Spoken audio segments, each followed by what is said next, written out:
नमस्कार, सादर प्रणाम। मैं डॉक्टर ओपी मिश्रा, द संकेत लाइव से। आज हम बात करने वाले हैं एक ऐसे विषय पर जो नवरात्रि के इस पावन अवसर पर बहुत ही समसामयिक है और जो हर बात में, हर जबान पे आसानी से आ जाता है। उस पे आज हम चर्चा करेंगे। आज हम आपसे बात करेंगे माँ और बहन के बारे में। हम बात करेंगे उस माँ बहन के बारे में जो हर समय आपकी जबान पर रहता है। अच्छा हुआ तो खुशी में एमसीबीसी, और खुश हुए तब तो माँ बहन करना ही है। क्या अजीब इत्तेफाक है कि सफलता के शिखर पर पहुंचते हुए भी माँ बहन और असफलता को गले लगाते हुए भी माँ बहन, यानी माँ बहन को गाली देना हमारा तकिया कलाम हो गया है। वैसे ऐसा नहीं है कि जब हम बहुत क्रोधित होते हैं तभी हम माँ बहन करते, जी नहीं। हम खुशी में भी माँ बहन की गाली दे देते हैं, उससे बाज नहीं आते। ये सारी भूमिका मैंने इस समय इसलिए बनाई है क्योंकि ये नवरात्रि का सीजन है। अष्टमी और नवमी के दिन कन्या पूजन के साथ व्रत खोले जाएंगे। तो क्या पूजन करते समय हम ये व्रत नहीं ले सकते कि भविष्य में हम किसी को माँ बहन की गाली नहीं देंगे? अरे क्या कुछ दिन के लिए भी हम ये व्रत नहीं रख सकते?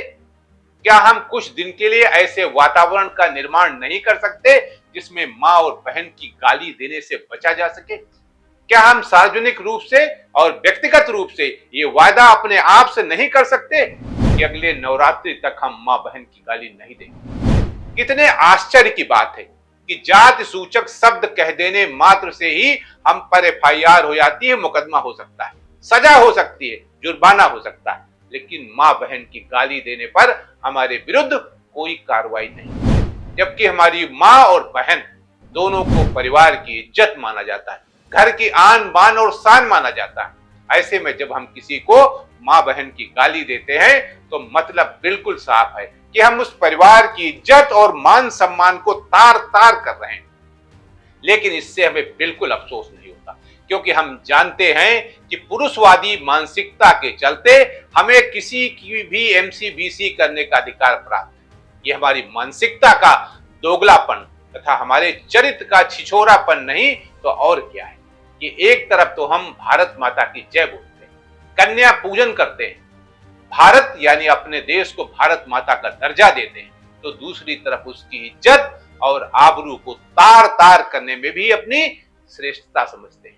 किसी भी दिन का अखबार उठाकर देख लीजिए, अपहरण, दुराचार, रेप की घटनाओं का जिक्र हुए बिना अखबार का पेज शायद पूरे नहीं हो पाते।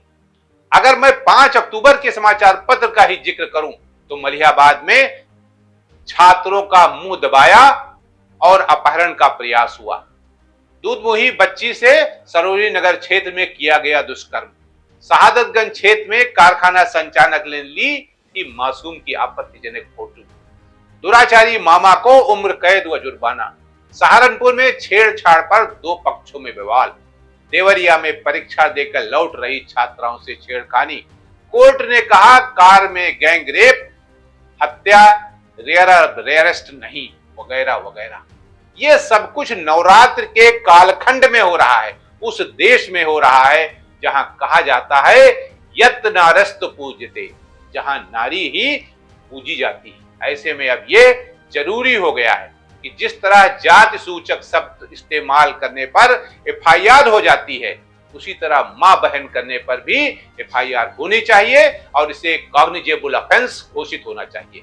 तभी कन्या पूजन की सार्थकता है, उपयोगिता है, अथवा कोई मतलब नहीं है आप नवरात्र के 9 दिन व्रत रहें और ये नाटक करें, ये स्वांग करें, आखिरी दिन कन्या पूजन करें, उसके चरणों को छुए और पलक झपकते ही आप रेप की घटनाओं को बढ़ावा दें और स्वयं उसमें शामिल हो जाए। आज के लिए इतना ही। नमस्कार।